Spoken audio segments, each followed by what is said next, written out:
설날이 되면 나는 늘 그날의 눈을 떠올립니다. 하늘에서 끝없이 내리던 차가운 눈송이, 그 속에서 길을 잃고 방황하던 13살의 나 자신을 말입니다. 그날 나는 모든 것을 잃었다고 생각했습니다. 차가운 눈이 끝없이 내리던 설날, 내 앞에는 끝도 없는 산길만이 펼쳐져 있었습니다. 그 속에서 내가 무엇을 찾아야 하는지조차 알 수 없었습니다. 하지만 지금 나는 이 자리에 서 있습니다. 그날이 없었다면 결코 도달할 수 없었을 오늘의 나로 이제 내 이야기를 들려드리려 합니다. 영상 시작 전 구독과 좋아요 부탁드립니다. 오른쪽 아래에 구독 버튼 눌러주세요. 안녕하세요. 저는 오찬우입니다.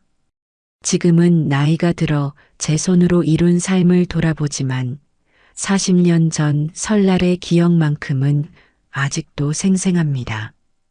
그때 저는 13살 세상에서 가장 춥고 외로운 겨울을 보내고 있었습니다. 1983년 설날 아침, 마을은 고요한 눈으로 덮여 있었습니다. 지붕 위에 쌓인 눈은 반질반질하게 빛났고 집집마다 연기가 피어오르며 명절의 정겨운 분위기를 자아냈습니다. 사람들은 설빔을 차려입고 대문 앞에 놓인 새로 빻은 흰 쌀가루를 밟지 않으려 조심조심 발을 디뎠습니다. 하지만 그런 설날 풍경은 제게는 남의 이야기일 뿐이었습니다. 저는 부모님이 이혼한 뒤 계모의 손에 맡겨졌습니다. 아버지는 바쁜 사업으로 늘 집에 없었고 계모는 그 사실을 이용해 저를 더 가혹하게 대했습니다. 이 집에서 내가 무슨 자격으로 밥을 얻어먹고 있는지 생각해봐. 그녀는 늘 저를 짐짝 취급하며 틈만 나면 구박했습니다. 설날 아침 계모는 저를 부엌으로 불렀습니다.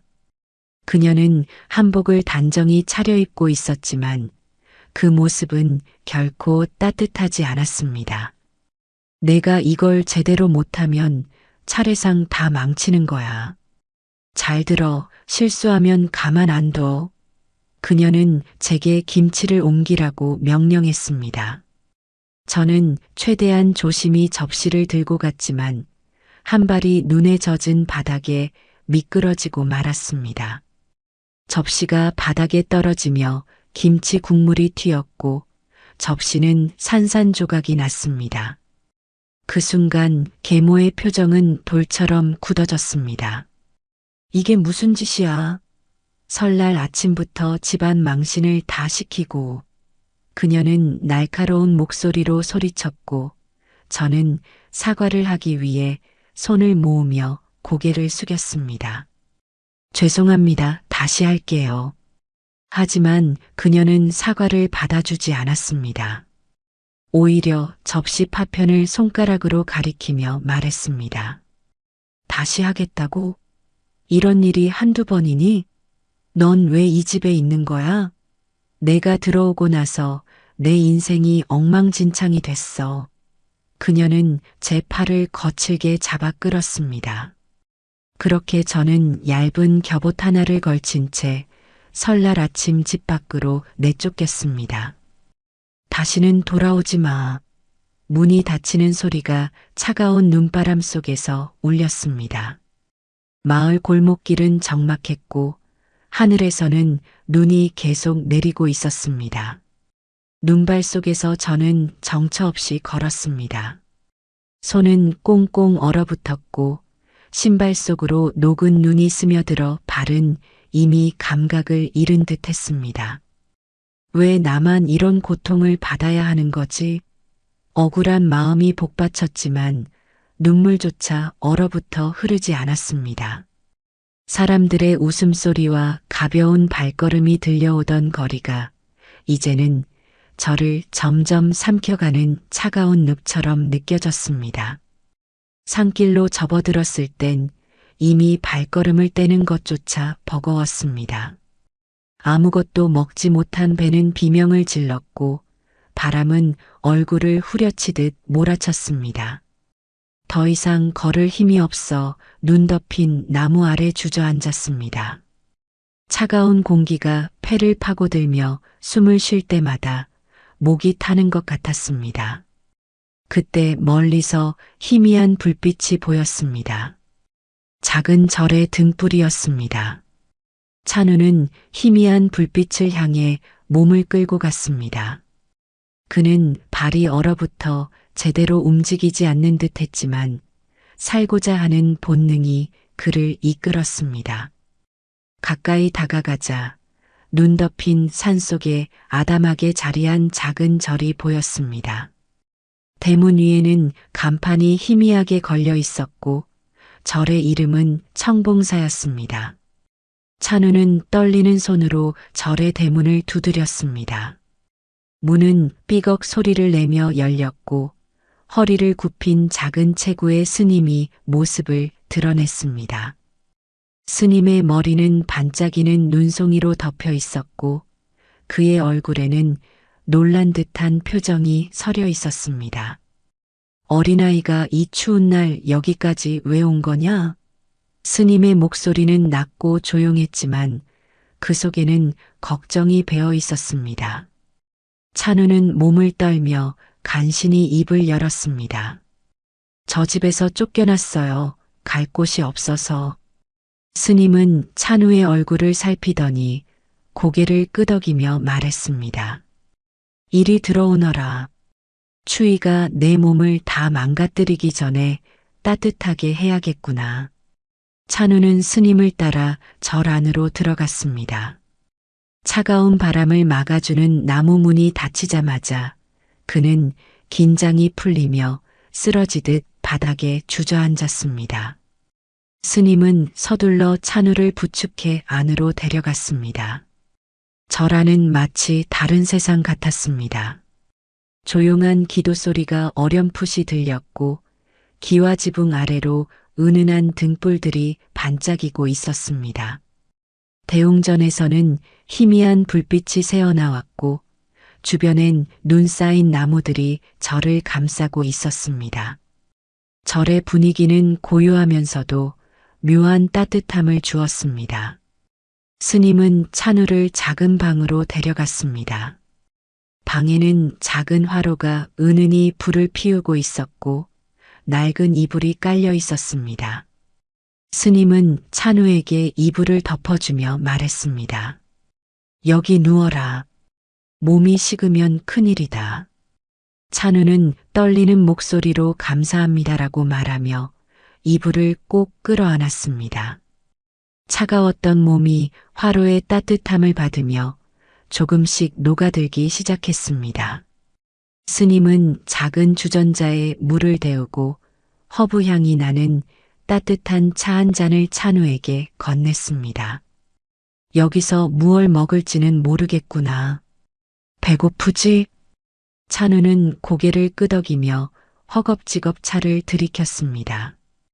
그 순간 온몸이 따뜻해지며 눈물이 터져 나왔습니다.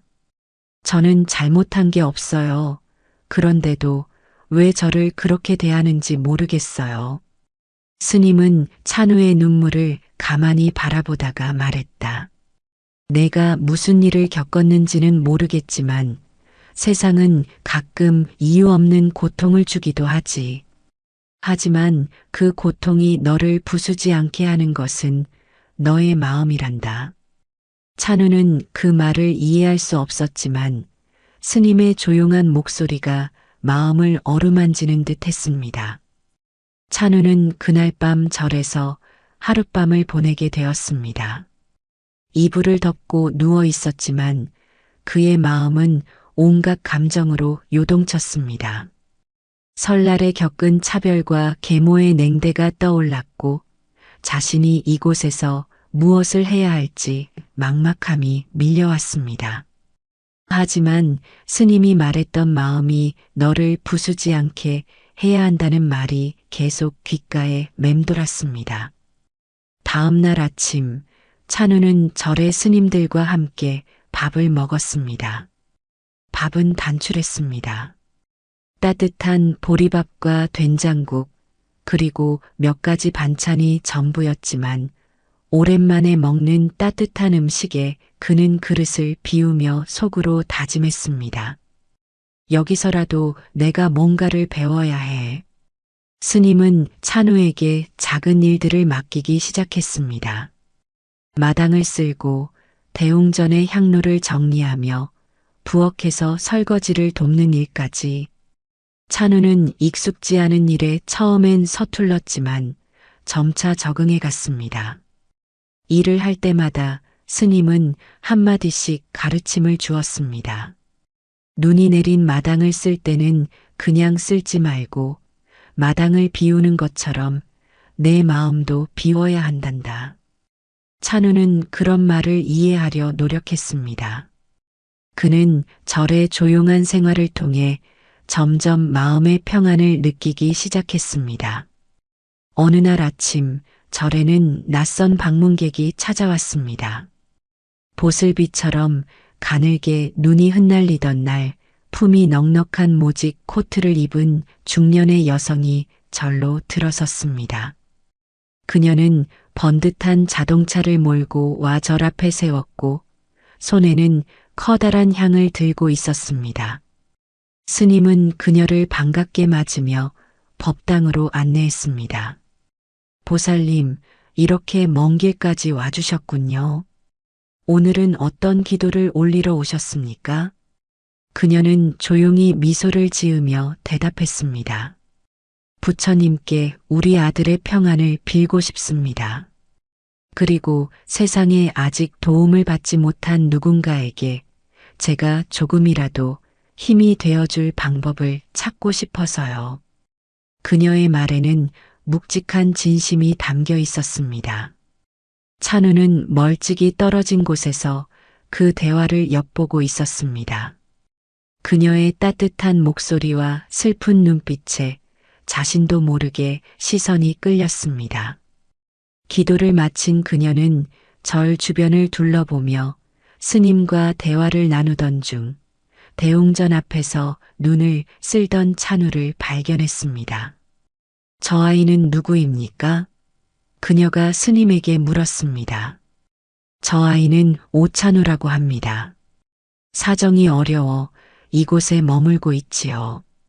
참 착하고 똘똘한 아이입니다.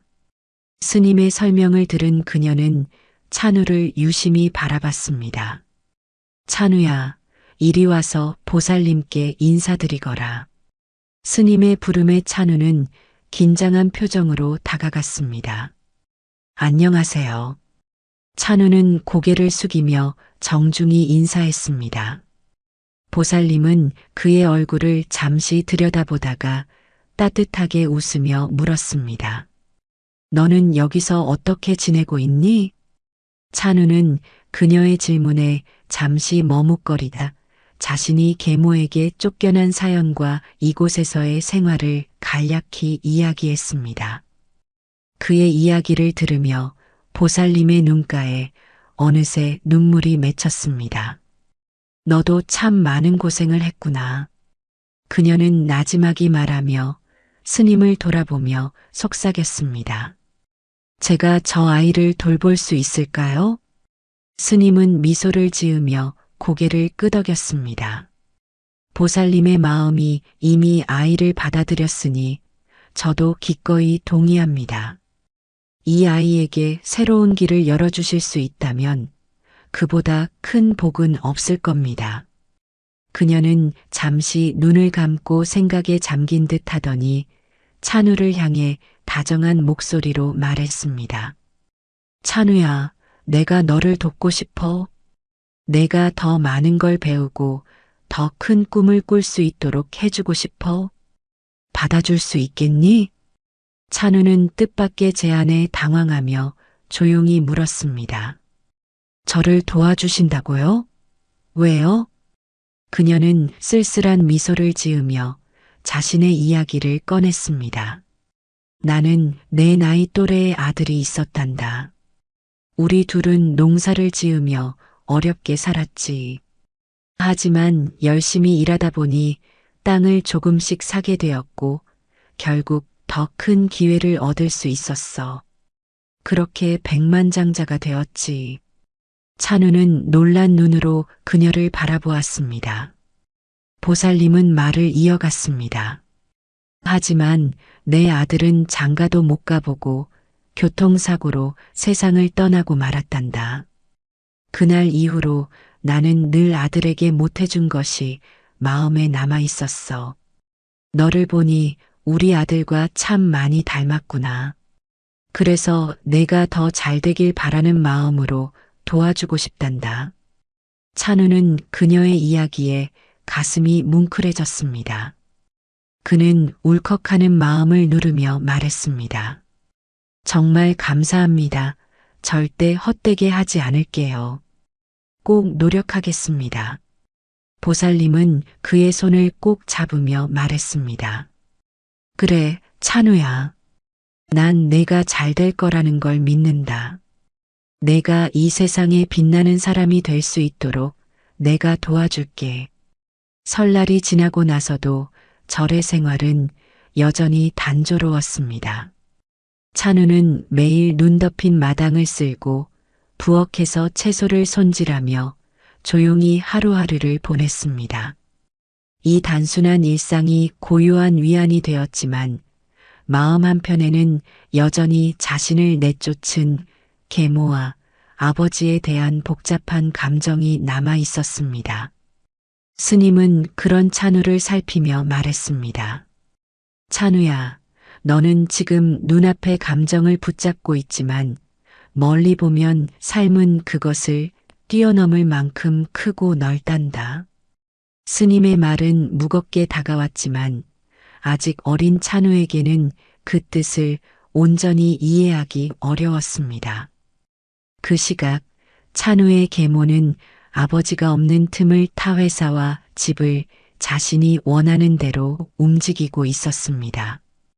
그녀는 아버지가 외국 지사에서 새로운 건설 프로젝트를 진행하는 동안 회사의 자금을 은밀히 빼돌리며 자신의 이름으로 부동산과 재산을 쌓아가고 있었습니다. 이제 곧 이 모든 게 내 것이 될 거야. 그 아이도 쫓아냈으니 방해받을 일은 없겠지.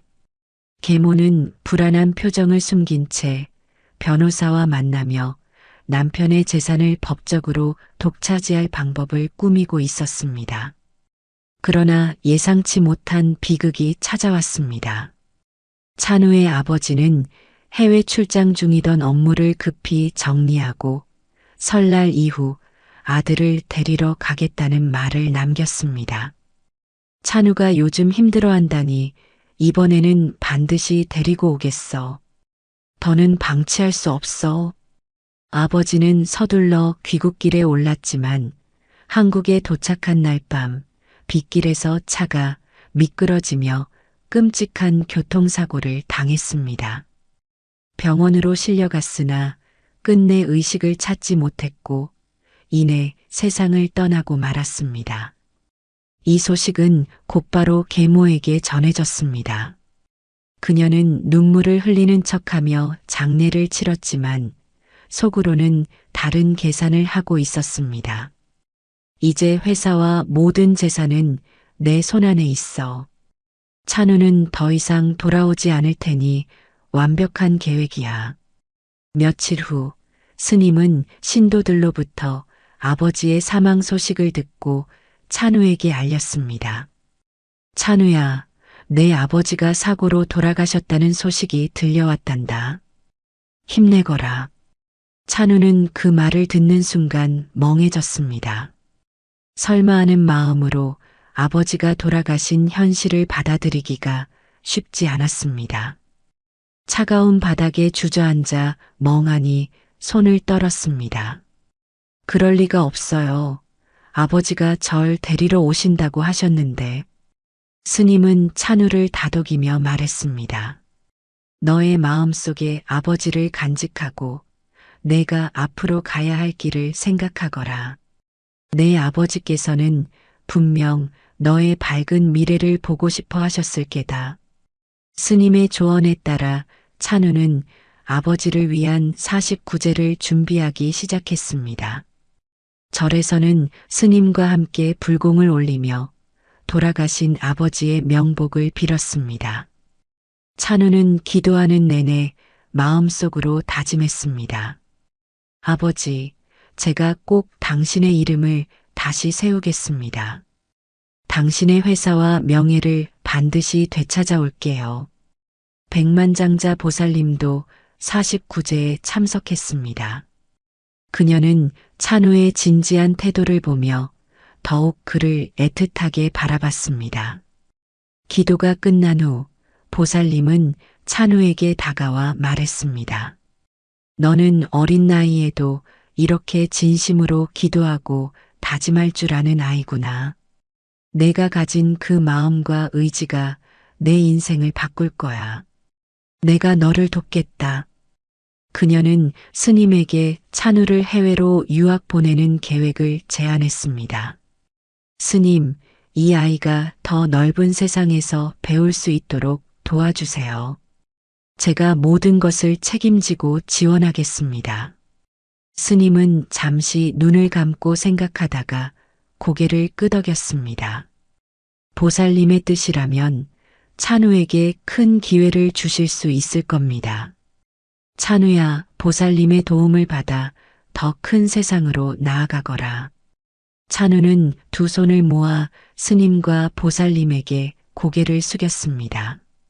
정말 감사합니다. 절대 헛되게 하지 않을게요. 꼭 아버지의 뜻을 이어가겠습니다. 그날 밤 찬우는 절의 마당에 홀로 앉아 눈을 바라보며 생각했습니다. 차갑고 고요한 겨울밤이었지만 그의 마음에는 작은 희망의 불씨가 피어오르고 있었습니다. 나는 더 이상 버려진 아이가 아니야. 이곳에서 배운 것들을 잊지 않고 반드시 이겨낼 거야. 다음 날 찬우는 백만장자 보살님의 도움으로 미국 유학을 떠나기 위한 준비를 시작했습니다. 그는 아버지의 죽음을 통해 삶의 목표를 명확히 세웠고 자신의 미래를 위해 모든 것을 걸기로 결심했습니다. 찬우는 백만장자 보살님의 후원으로 미국 유학길에 올랐습니다. 13살의 나이에 한국을 떠나 낯선 땅으로 간다는 것은 설렘보다 두려움이 더 큰 일이었습니다. 하지만 찬우는 자신에게 주어진 기회를 결코 헛되이 하지 않겠다고 다짐하며 비행기에 올랐습니다. 이건 너에게 주어진 두 번째 삶이야. 내가 가진 잠재력을 마음껏 펼칠 수 있도록 노력해라. 보살님의 당부는 찬우의 마음 깊은 곳에 단단히 자리 잡았습니다. 미국에 도착한 찬우는 보살님이 마련해준 홈스테이 가정에서 지내며 본격적인 학교 생활을 시작했습니다. 하지만 처음 몇 달은 모든 것이 낯설었습니다. 영어 수업은 한마디도 알아듣기 힘들었고 친구를 사귀는 일도 쉽지 않았습니다. 수업 중 교사가 물었습니다. What do you think about this story? 찬우는 선생님의 질문을 이해하지 못한 채 멍하니 서 있었고 교실 안에서는 몇몇 아이들이 웃음을 터뜨렸습니다. 하지만 그는 포기하지 않았습니다. 수업이 끝나면 사전을 찾아가며 단어를 외우고 교과서를 한 문장씩 번역하며 내용을 이해하려 노력했습니다. 밤이 늦도록 숙제에 매달리는 날이 이어졌지만 찬우는 그 시간을 견뎌냈습니다. 내가 해야 할 일을 뒤로 미루지 않겠어. 그는 속으로 다짐했습니다. 어느 날 보살님이 찬우에게 전화를 걸어왔습니다. 그녀의 목소리는 늘 따뜻했습니다. 찬우야, 고생 많지? 내가 얼마나 노력하고 있는지 내가 다 알고 있어. 하지만 힘들다고 느낄 때마다 기억해라. 그 고비를 넘으면 내가 더 성장해 있을 거야. 그 말은 찬우에게 큰 위로가 되었습니다. 그는 보살님이 자신을 믿고 있다는 사실만으로도 힘을 낼 수 있었습니다. 찬우는 고등학교에 진학하며 경영학과 수학에 뛰어난 재능을 보이기 시작했습니다. 그는 경제학 수업에서 수업 내용을 더 깊이 파고들었고 경영 사례를 분석하는 과제에서는 항상 최고 점수를 받았습니다. 스스로를 증명하기 위해 그는 다양한 프로젝트에 참여했습니다. 학교에서 진행된 창업대회에서는 제한된 예산으로 사업 계획을 세워 수익을 창출하는 데 성공해 1등을 차지했습니다. 결과만큼 중요한 것은 과정이라는 심사평은 그의 노력과 능력을 증명하는 말이었습니다. 보살님의 후원으로 명문대학에 입학한 찬우는 경영학과 법률을 전공하며 학문적 기반을 다졌습니다. 그는 강의 외에도 다양한 실전 경험을 쌓기 위해 인턴십에 적극적으로 지원했습니다. 대학 3학년 때 그는 한 투자회사의 M&A 팀에서 일하며 본격적으로 실력을 발휘하기 시작했습니다. 어려운 상황에 놓인 기업을 인수해 새로운 방향으로 이끄는 과정을 배우며 찬우는 자신의 목표를 더욱 명확히 했습니다. 내가 이 길에서 최고가 될 거야. 그래야 아버지의 회사를 되찾을 수 있어. 졸업 후 찬우는 뉴욕에 위치한 글로벌 투자 회사에 입사했습니다. 그는 날카로운 판단력과 강한 추진력으로 동료들의 신뢰를 얻었고 단기간에 팀장 자리에 올랐습니다. 찬우는 위기에 처한 기업을 분석하고 인수 후 구조조정을 통해 회사를 회생시키는 일을 맡으며 M&A의 귀재라는 별명을 얻게 되었습니다. 한 번은 누적 적자가 심각했던 식품회사를 인수해 불과 2년 만에 흑자로 전환시키며 업계의 주목을 받았습니다. 하지만 그는 자신의 성공에 취하지 않았습니다. 내가 여기까지 온 것은 아버지와 보살님 덕분이야. 아직 내가 할 일은 끝나지 않았어. 찬우는 20년간 쌓아온 경험과 실력을 바탕으로 마침내 한국으로 돌아갈 준비를 마쳤습니다. 그는 귀국 비행기에서 창밖을 바라보며 마음속으로 다짐했습니다. 계모가 독차지한 아버지의 회사 반드시 되찾아올 거야. 그건 내 가족의 이름이고 아버지의 꿈이었으니까. 찬우의 마음속에는 과거의 아픔과 함께 스님과 보살님에게 배운 깨달음이 자리 잡고 있었습니다. 그는 복수가 아닌 정의를 위해 그리고 아버지의 이름을 세상에 다시 새기기 위해 새로운 싸움을 준비하고 있었습니다. 찬우가 한국에 돌아왔을 때 20년 만에 보는 서울은 완전히 다른 도시가 되어 있었습니다. 고층 빌딩들이 하늘을 찌를 듯 솟아 있었고 거리는 번쩍이는 간판과 사람들로 가득했습니다. 하지만 찬우의 시선은 이런 변화에 머물지 않았습니다. 그가 돌아온 목적은 단 하나, 아버지의 건설회사를 되찾는 것이었습니다. 도착한 날, 찬우는 곧바로 아버지의 회사였던 태양건설의 현황을 조사하기 시작했습니다. 그러나 회사는 이미 계모의 손에서 완전히 다른 모습으로 변해 있었습니다. 회사의 이름조차 신태양건설로 바뀌어 있었고 여러 프로젝트가 부실 공사와 자금 유용으로 인해 위태로운 상태였습니다. 이 회사는 더 이상 아버지의 회사가 아니야. 내가 다시 되찾아야 해. 찬우는 태양건설이 가진 문제점들을 철저히 분석하며 자신의 경험과 네트워크를 통해 회사 인수를 위한 계획을 세우기 시작했습니다. 찬우는 철저히 준비한 뒤 회사를 직접 방문했습니다. 회의실 문을 열고 들어선 그의 모습에 계모는 놀란 표정을 숨기지 못했습니다. 그녀는 한참 동안 말을 잇지 못하다가 결국 경계 섞인 목소리로 말을 꺼냈습니다. 내가 여길 왜 설마 너였니? 최근 우리 회사 주식을 사들인 투자자가. 찬우는 미소를 지으며 자리에 앉았습니다. 오랜만이네요, 계모님. 아니, 이제 그냥 홍미선 대표님이라고 불러야겠군요.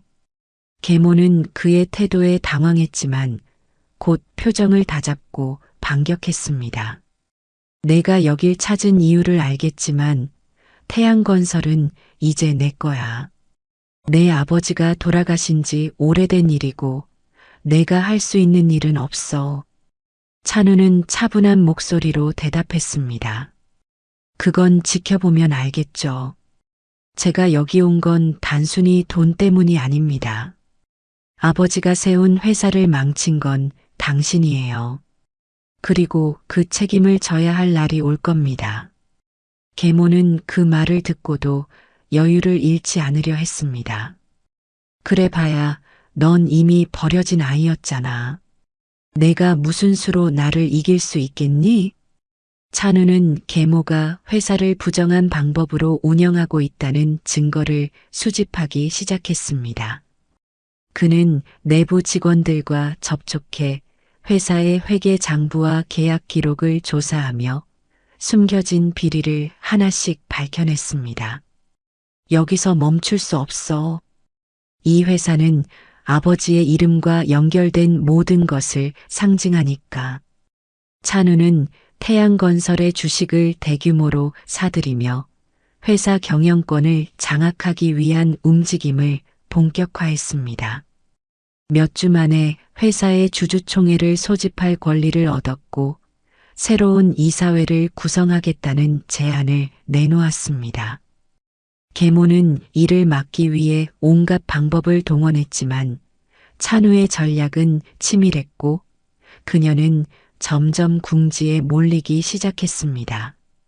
주주총회 날 찬우는 회사의 문제점들을 조목조목 짚으며 계모가 자금을 횡령하고 부정한 방법으로 이익을 챙겼다는 증거를 공개했습니다. 여러분, 이 회사는 더 이상 태양건설이 아닙니다. 지금의 경영진은 아버지가 세운 가치를 훼손하고 있을 뿐입니다. 저는 태양건설을 본래의 자리로 되돌릴 것입니다. 찬우의 말에 주주들은 찬우를 지지하기 시작했습니다. 결국 계모는 경영권을 잃고 자리에서 물러나게 되었습니다. 계모는 마지막으로 찬우를 찾아왔습니다. 그녀는 초췌한 얼굴로 손을 모으며 빌었습니다. 찬우야, 내가 잘못했어. 제발 이번 한 번만 용서해줘. 다시 시작할 기회를 줘. 하지만 찬우는 차갑게 대답했습니다. 저는 당신이 제 삶을 망친 걸 절대 잊지 않았습니다. 당신의 선택이 지금의 결과를 만든 겁니다.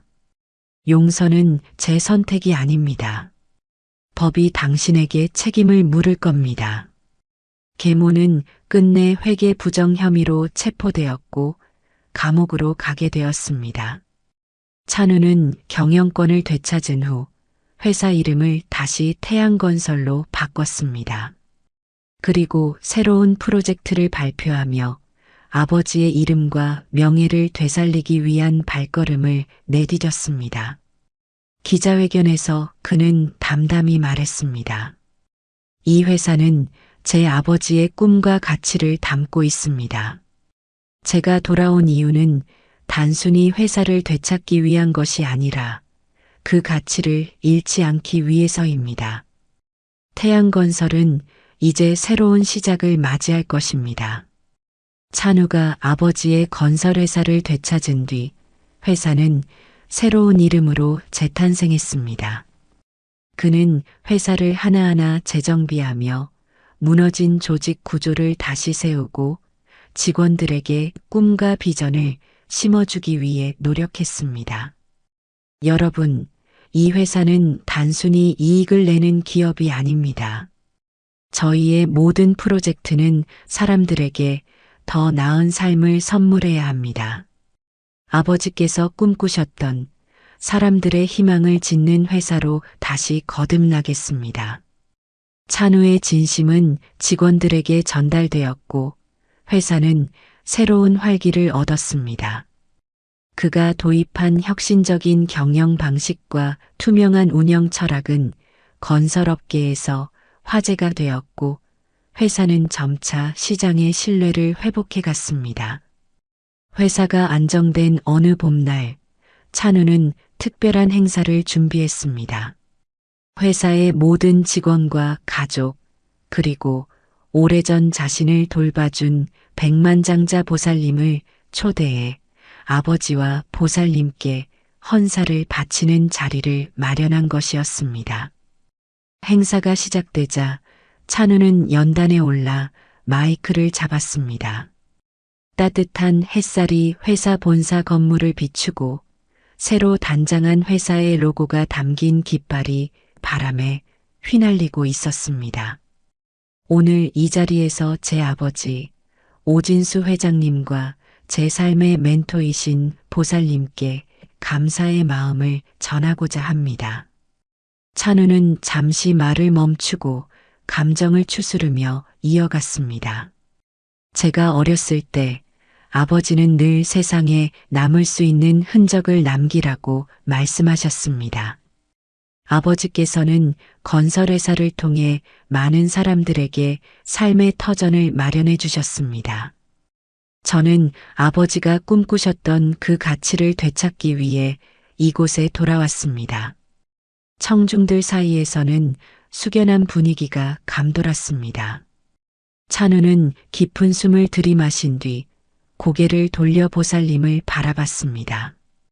그리고 제가 여기까지 올 수 있도록 도와주신 보살님께도 깊은 감사를 드립니다. 어린 시절 저를 발견해 주셨고 제 가능성을 믿어 주셨기에 저는 오늘 이 자리에 설 수 있었습니다. 보살님이 없었다면 저는 아무것도 이룰 수 없었을 겁니다. 보살님은 눈가가 젖어 고개를 끄덕이며 그의 말을 들었습니다. 찬우는 연단 위의 스크린을 가리키며 말했다.